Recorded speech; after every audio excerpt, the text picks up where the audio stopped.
स्वागत है आप सभी का आपके अपने YouTube channel study circle BC पे। आइए दोस्तों, आज इकाई 7 भारतीय संविधान पे चर्चा करते हैं। ये आपके सारे के सारे कॉम्पिटिटिव एग्जाम्स के लिए बहुत ज़्यादा इम्पोर्टेंट होता है। पर चैप्टर स्टार्ट करने से पहले मैं आप लोगों को कुछ बेसिक बता देता हूँ।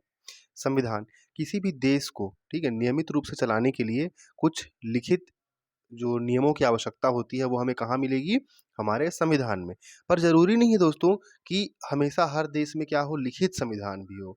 कुछ देशों में संविधान जो है चलता तो है, पर वह लिखित फॉर्म में नहीं है, रिटन फॉर्म में नहीं है। जैसे हमारे भारत देश का संविधान जो है वो लिखा गया है, लिखित रूप में आपको मिलेगा, रिटन रूप में।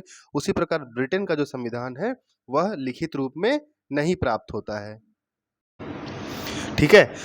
जैसे लिखित संविधान की अगर मैं बात करूँगा तो भारत है, अमेरिका है, स्विट्ज़रलैंड है, ठीक है? लिखित संविधान कहाँ-कहाँ का है दोस्तों? तो भारत है, अमेरिका है और स्विट्ज़रलैंड है।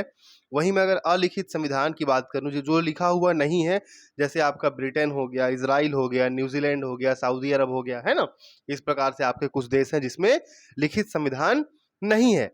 सबसे पहले संविधान का जो विचार था वो ब्रिटेन में आया था। क्लियर हो गया? सबसे पहले संविधान का विचार ब्रिटेन में आया था और दुनिया का सबसे बड़ा लिखित संविधान भारत का संविधान है। दुनिया का सबसे बड़ा लिखित संविधान कहाँ का है? भारत का संविधान है। संविधान को अगर हम बाइफरकेट करें तो हम दो प्रकार से बोल सकते हैं। एक होता है कठोर संविधान, एक होता है लचीला संविधान। कठोर संविधान का अर्थ ये होता है दोस्तों, ऐसा संविधान जिसमें हमें संशोधन करने के लिए कठिनाई होती है। जिसमें संशोधन करने के लिए क्या होती है? कठिनाई होती है। उसमें संविधान संशोधन के लिए 2/3 बहुमत का होना जरूरी होता है। जैसे संयुक्त राज्य अमेरिका का आपका संविधान जो है वो कठोर संविधान की श्रेणी में आता है। अगर मैं लचीला संविधान की बात करूं तो ऐसा संविधान जिसमें संशोधन करना आसान हो, मतलब साधारण बहुमत से हम उस संविधान में संशोधन कर सकते हैं, उस प्रकार के संविधान को हम क्या कहते हैं? लचीला संविधान। जैसे आपका ब्रिटेन का संविधान। भारत के संविधान की बात करेंगे तो भारत का संविधान कठोर भी है और लचीला भी है। क्लियर हो गया? आइए अब यहीं से हम अपने टॉपिक की स्टार्ट करते हैं। है तो वैसे बहुत सारा चीज पढ़ने के लिए। जैसे अभी भारतीय संविधान में कितने अनुच्छेद हैं, कितने भाग हैं? तो वर्तमान मूल संविधान में 22 भाग, 395 अनुच्छेद, 8 अनुसूचियां और 4 परिशिष्ट थे। ठीक है? वर्तमान में 25 भाग, 12 अनुसूचियां हैं, 8 अनुसूचियां थी, 4 अनुसूचियां और बढ़ा दी गई। ठीक है? और 476 के आसपास आपके अनुच्छेद देखने को मिलेंगे। उसके बाद अगर हम अब टॉपिक पे आते हैं दोस्तों, अगर टॉपिक पे आते हैं तो हम हमसे पूछा है, टॉपिक हमारा जो दिया है शिक्षक के लिए, विशेषताएं, मूल अधिकार और मूल कर्तव्य। तो सबसे पहले थोड़ा सा हम विशेषताओं के बारे में चर्चा कर लेते हैं। भारतीय संविधान की विशेषताएं क्या क्या हैं? यहां से देखिएगा, भारतीय संविधान की विशेषताएं हैं, पहला है संसदीय शासन प्रणाली। ठीक है? भारतीय संविधान की पहली विशेषता क्या है? संसदीय शासन प्रणाली, पार्लियामेंट्री फॉर्म ऑफ गवर्नमेंट। इसमें क्या होता है कि जैसे आपका मंत्रिपरिषद जो होती है वो होती है। ठीक है? संसदीय लोकतंत्र के अंतर्गत संसद की भूमिका अहम होती है। इसमें राष्ट्रपति व राज्यपाल जहां कार्यपालिका के नाम मात्र प्रधान होते हैं, वहीं प्रधानमंत्री, मुख्यमंत्री व मंत्रिपरिषद कार्यपालिका के वास्तविक प्रधान होते हैं। ठीक है? इस प्रकार से संसदीय फॉर्म ऑफ गवर्नमेंट हमें देखने को मिलता है। दूसरा, लिखित संविधान। मैंने अभी आपको डिस्कस किया, भारत का संविधान क्या है? दुनिया का सबसे बड़ा लिखित संविधान है। तीसरा, अगले पॉइंट की बात करें तो कठोर एवं लचीला। मैंने अभी आपको बताया कठोर कैसा है और लचीला क्यों है। कठोर मतलब जिसमें संविधान संशोधन करना मुश्किल हो, 2/3 बहुमत की आवश्यकता होती हो। लचीला मतलब जिसमें संविधान संशोधन करना थोड़ा आसान हो, साधारण बहुमत से भी हम संविधान संशोधन कर सकते हैं, उसे लचीला संविधान कहते हैं। अगले पॉइंट की बात करें तो हमारे भारत में न्यायपालिका स्वतंत्र है। न्यायपालिका पे किसी प्रकार का भी क्या है? कोई प्रेशर नहीं है। वयस्क मताधिकार, 18 साल और 18 साल से अधिक की उम्र का प्रत्येक नागरिक जो है वह मत डाल सकता है। ठीक है? संविधान की सर्वोच्चता हमारे भारत में संविधान से बढ़कर कुछ नहीं होगा और स्वरूप में संघीय परंतु भावना में एकात्मक। तो ये कुछ इसकी प्रमुख विशेषताएं थी दोस्तों, जो हमने अभी यहाँ पे देखा शॉर्ट में। ठीक है? चलिए, विशेषताएं की बात करें तो विशेषताएं अगर हम शॉर्ट में देखें तो ये सारी की सारी विशेषताएं हो गई। इसके बाद जो मोस्ट इंपॉर्टेंट है वो है आपका मौलिक अधिकार या मूल अधिकार। मूल अधिकार की अगर हम बात करते हैं तो मूल अधिकार को अनुच्छेद 12 से अनुच्छेद 35 के अंतर्गत रखा गया है। यह भारतीय संविधान के भाग 3 में आता है, जिसे संविधान का मैग्ना कार्टा भी कहा जाता है। मैग्ना कार्टा का अर्थ होता है मूल अधिकारों का जन्मदाता। मैग्ना कार्टा का अर्थ होता है मूल अधिकारों का जन्मदाता। हमने इसे अमेरिका के संविधान से लिया है। मौलिक अधिकार पहले 7 थे, अभी कुल 6 मौलिक अधिकार हैं। पहले मौलिक अधिकार कुल 7 थे, जिसमें संपत्ति का मौलिक अधिकार जो है उसे हटा दिया गया है। ठीक, संपत्ति के मौलिक अधिकार को हटा करके आपका कानूनी अधिकार बना दिया गया है अनुच्छेद 300 के क में। 44वां संविधान संशोधन 1978 44th कॉन्स्टिट्यूशनल अमेंडमेंट 1978 के द्वारा संपत्ति के मौलिक अधिकार को हटा करके अब उसे कानूनी अधिकार का दर्जा दे दिया गया है। कुल 6 मौलिक अधिकार हैं आपके। और अगर पूछा जाएगा कि मौलिक अधिकार में कुल अनुच्छेदों की संख्या कितनी है, तो मौलिक अधिकार में कुल अनुच्छेदों की संख्या है 19। क्लियर हो गया। मैं अनुच्छेद 12 और 13 पे ज्यादा डिस्कस नहीं करूंगा। अनुच्छेद 12 राज्य की परिभाषा है और अनुच्छेद 13 जो है मूल अधिकारों से असंगत तथा अल्पीकरण करने वाली विधियां हैं। ठीक, 12 में क्या है, राज्य की परिभाषा, 13 में है मूल अधिकारों से असंगत तथा अल्पीकरण करने वाली विधियां। अब यहां से स्टार्ट होता है दोस्तों मेन टॉपिक आपका। अनुच्छेद 14 से लेकर के 18, अनुच्छेद 14 से लेकर के 18 जो है आपका, ये समता या समानता का अधिकार है कि भारत में समानता कैसी होगी और समता कैसी होगी। अनुच्छेद 14 बोलता है कि राज्य सभी व्यक्तियों के लिए एक समान कानून बनाएगा तथा उन पर एक समान लागू करेगा। मतलब कानून बनाने की दशा में सारे जो भी कानून बनेगा वह सभी के लिए बराबर होगा, कोई कानून से बढ़कर या कानून से ऊपर नहीं होगा। आगे चलते हैं, अनुच्छेद 15 की बात करते हैं। तो राज्य के द्वारा धर्म, मूल वंश, जाति, लिंग एवं जन्म आदि के स्थान पर भेदभाव, मतलब सिंपल सी बात है कि जो राज्य होगा वह किसी धर्म, मूल वंश, जाति, लिंग, भेदभाव, इनके आधार पर किसी के साथ वह भेदभाव नहीं करेगा। ठीक है, कि कोई किसी की जाति उच्च है, किसी की जाति निम्न है, कोई देखने में अच्छा है, कोई देखने में सुंदर है, किसी का जन्म यहाँ हुआ, किसी का जन्म किसी और राज्य में हुआ, किसी भी आधार पर किसी के साथ भेदभाव नहीं किया जाएगा। अगला है अनुच्छेद 16, मोस्ट इंपॉर्टेंट, लोक नियोजन के विषय में अवसर की समता या समानता। लोक नियोजन मतलब होता है आपका जो जॉब, गवर्नमेंट जॉब जितनी होती हैं उनके विषय में अवसर की समता, मतलब सभी के लिए समान अवसर होंगे। अपवाद कर दिया है यहाँ पे आपका एसटी, एससी और ओबीसी। ठीक, इसी में जो 2019 में 103वां संविधान संशोधन हुआ था, सेंट्रल गवर्नमेंट ने किया था जो केंद्र सरकार द्वारा, कि अनुच्छेद 16 के सब आर्टिकल 6 में 10% ईडब्ल्यूएस मतलब होता है विशेष रूप से आर्थिक पिछड़ा जो जनरल वर्ग का जो बच्चा है या लड़का है उसको 10% का आरक्षण दिया जाए, वो भी आपके अनुच्छेद 16 से ही संबंधित है। अनुच्छेद 17 की बात करते हैं दोस्तों, तो इसमें बोलता है अस्पृश्यता का अंत किया गया है, छुआछूत का अंत किया गया है। पहले छुआछूत हमारे भारत में विद्यमान था, अब हमारे देश में छुआछूत का कोई भी प्रॉब्लम नहीं है। ठीक है, अनुच्छेद 17 के तहत इसे क्या किया गया है, दंडनीय अपराध घोषित किया गया है। परंतु एक बात याद रखिएगा, अस्पृश्यता को संविधान में कहीं भी परिभाषित नहीं किया गया है। ठीक है, न ही किसी अनुच्छेद में, न ही संविधान में कहीं भी इसे परिभाषित नहीं किया गया है। अनुच्छेद 18 की बात कर लेते हैं, आर्टिकल 18 की। तो उपाधियों का अंत, उपाधियां मतलब किसी भी प्रकार का उपाधि नहीं दिया जाएगा। सेना या विधा संबंधी सम्मान के सिवाय और कोई भी उपाधि राज्य द्वारा प्रदान नहीं की जाएगी। यदि किसी व्यक्ति को विदेश से अगर उपाधि मिलती है तो उसे पहले भारत के राष्ट्रपति से क्या होगा, परमिशन लेना होगा, उसके बाद ही वह उस उपाधि को ग्रहण कर सकता है। क्लियर हो गया। तो ये था आपका अनुच्छेद 14 से 18 तक, क्या था, समता और समानता का अधिकार। अनुच्छेद 19 से लेकर के 22 होता है दोस्तों स्वतंत्रता का अधिकार, मोस्ट इंपॉर्टेंट है। अनुच्छेद 22 में ही आपको बोलने की आजादी मिलेगी और प्रेस की स्वतंत्रता मिलेगी। अनुच्छेद 19 देखते हैं, 19 में आपको 7 प्रकार देखने को मिलेगा। ठीक है, चलिए 7 में से भी आपका एक खत्म हो गया है। सबसे पहले देखते हैं अनुच्छेद 19 का ए। 19 का ए बोलता है बोलने की आजादी, 19 का बी बोलता है शांतिपूर्वक बिना हथियार के एकत्र होने और सभा करने की स्वतंत्रता। 19 सी बोलता है संघ बनाने की स्वतंत्रता, कहीं भी आप ग्रुप बना सकते हैं, कोई सभी, कोई रोक टोक नहीं है। 19 डी बोलता है देश के अंदर आप कहीं भी घूम सकते हैं, देश के अंदर आप कहीं भी घूमने की आजादी है आपको। 19 ई बोलता है निवास करने और बसने की स्वतंत्रता, आप भारत के अंदर कहीं भी निवास कर सकते हैं और बस सकते हैं सिवाय जम्मू कश्मीर को छोड़ करके। ठीक है, 19 एफ ही था दोस्तों आपका पहले संपत्ति का अधिकार, जिसे अब क्या किया गया है, हटा दिया गया है और इसे एक कानूनी अधिकार का दर्जा दे दिया गया है। क्लियर। 19 जी की बात कर लेता हूं जो अंतिम है आपका।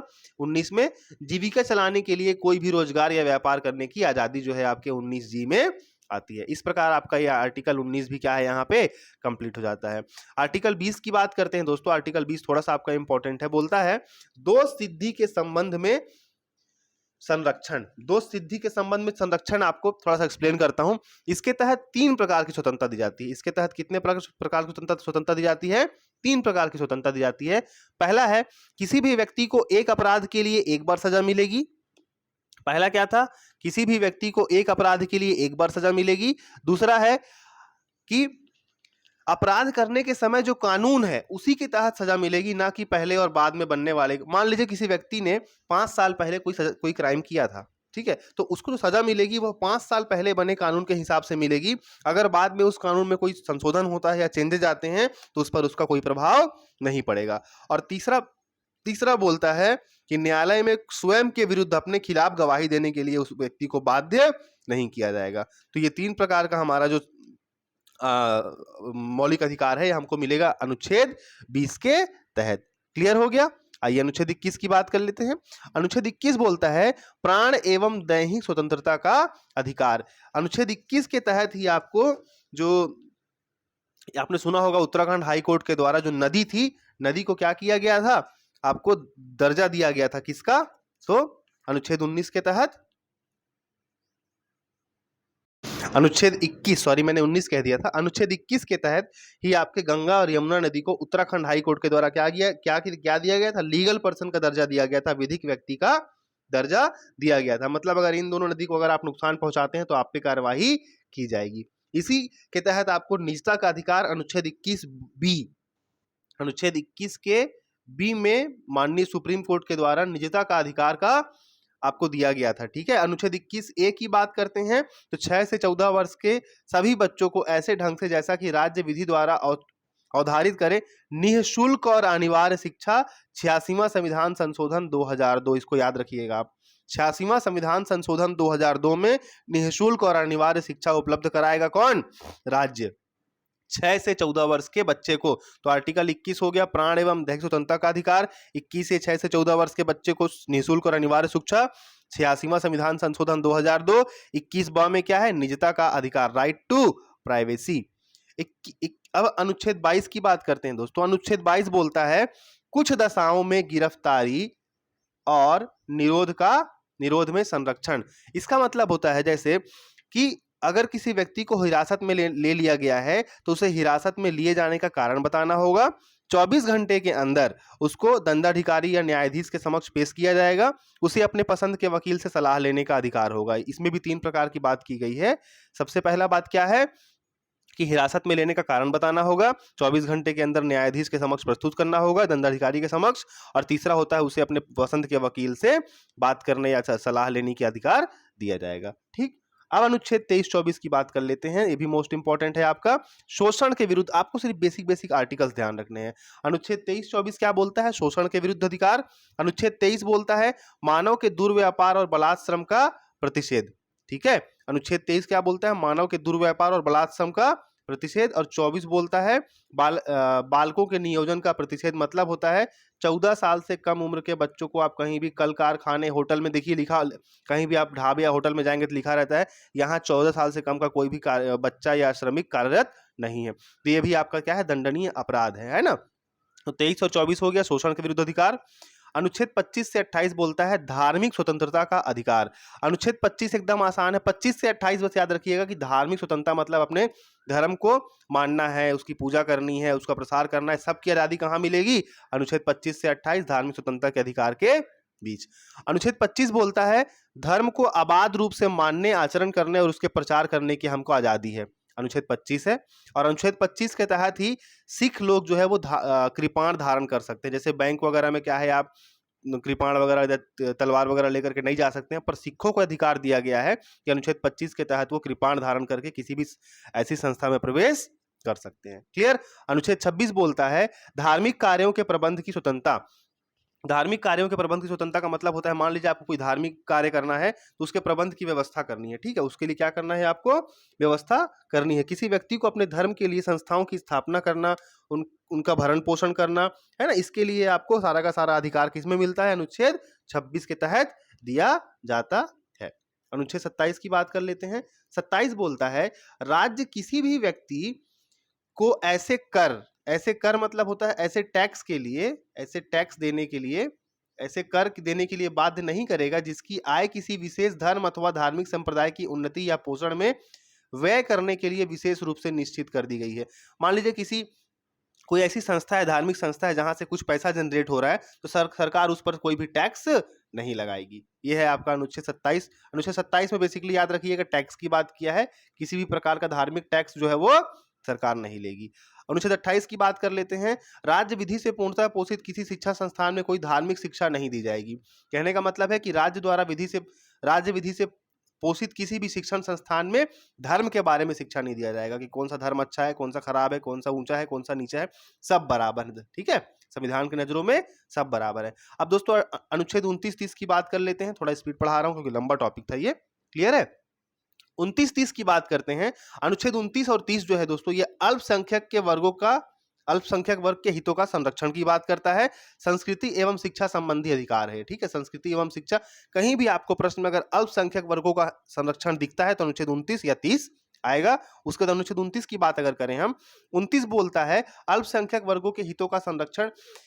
देखिए इसमें ना जो अल्पसंख्यक वर्ग हैं वो कुल 6 हैं। भारत में 6 वर्गों को अल्पसंख्यक वर्ग का दर्जा दिया गया है, जिसमें आपका मुस्लिम है, पारसी है, सिख, ईसाई, बौद्ध और जैन है। इसको याद रखिएगा, मुस्लिम, पारसी, सिख, ईसाई, बौद्ध और जैन, ये 6 ही आपके अल्पसंख्यक वर्ग हैं। इनके हितों के संरक्षण के लिए जो भी संविधान में जो अधिकार प्रदान किए गए हैं वो अनुच्छेद 29 में है। क्लियर हो गया?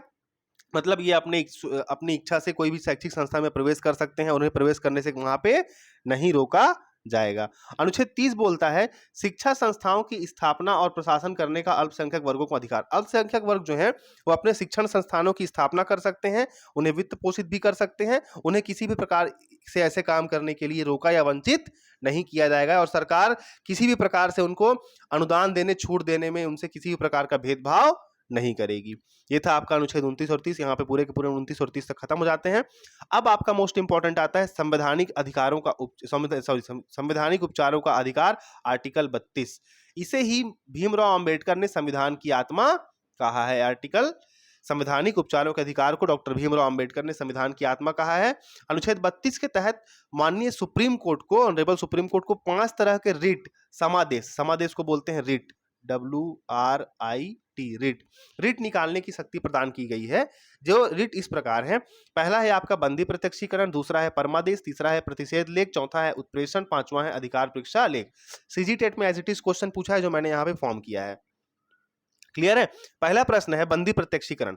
बंदी प्रत्यक्षीकरण को हम कहते हैं दोस्तों आपका हेबियस कॉर्पस। इसके तहत यह उस व्यक्ति की प्रार्थना पर जारी किया जाता है जो यह समझता है कि उसे गलत तरीके से बंदी किया गया है या गिरफ्तार किया गया है, तो न्यायालय बंदीकरण करने वाले अधिकारी को यह आदेश देता है कि वह सशरीर उस व्यक्ति को हमारे सामने प्रस्तुत करे, जिससे उसे बंदी बनाए जाने के कारणों का हम पता कर सकें। तो सिंपल बोल सकते हैं कि सशरीर, बंदी प्रत्यक्षीकरण का मतलब होता है कि हमें पूरा शरीर चाहिए उसका, हमें सशरीर उस व्यक्ति को हमारे सामने प्रस्तुत करो। परमादेश का मतलब होता है परम आदेश। परमादेश मतलब परम आदेश, मतलब हमारा आदेश सर्वमान्य है, हम आदेश देते हैं आपको कि आपको ये काम करना है। प्रतिषेध लेख का मतलब होता है दोस्तों सुप्रीम कोर्ट, हाई कोर्ट अपने से अधीनस्थ न्यायालयों या अपने से नीचे के न्यायालयों को आदेश देते हैं कि यह कार्य आप मत कीजिए, यह आपके कार्य क्षेत्र, यह जो केस है, यह जो मामला है आपके कार्य क्षेत्र का नहीं है, इसलिए मना। प्रतिषेध मतलब होता है मना करना, कार्यवाही न करें। चौथा है उत्प्रेषण। ठीक है, उत्प्रेषण मतलब होता है पूर्णतया सूचित करें। उत्प्रेषण का मतलब होता है इसके द्वारा अधीनस्थ न्यायालयों को यह निर्देश दिया जाता है कि वह अपने पास लंबित मुकदमों को के न्याय निर्णयन के लिए उसे अपने से उच्च न्यायालय या अपने से वरिष्ठ न्यायालय को भेजें। उत्प्रेषण मतलब होता है ऊपर भेजना। और 5वां नंबर है दोस्तों अधिकार परीक्षा लेख। अधिकार परीक्षा लेख का मतलब होता है कि न्यायालय जो है आपसे पूछ सकती है कि आप किस अधिकार से इस पद पर कार्य कर रहे हैं, और जब तक न्यायालय को संतोषजनक उत्तर प्राप्त नहीं होगा तब तक आप उस पद पर कार्य नहीं कर सकते। तो ये 5 प्रकार के रिट मोस्ट इंपॉर्टेंट है, ये कई बार आपसे एग्जाम में पूछे जाते हैं। ठीक है, इसका स्क्रीनशॉट भी ले सकते हैं आप, या इसके पीडीएफ अगर आपको चाहिए तो Telegram channel study circle VC, study STUDYCIRCLE VC, B मत लिखिएगा, VC, स्टडी सर्कल VC पे आपको इसका पीडीएफ भी कंटेंट अवेलेबल हो जाएगा।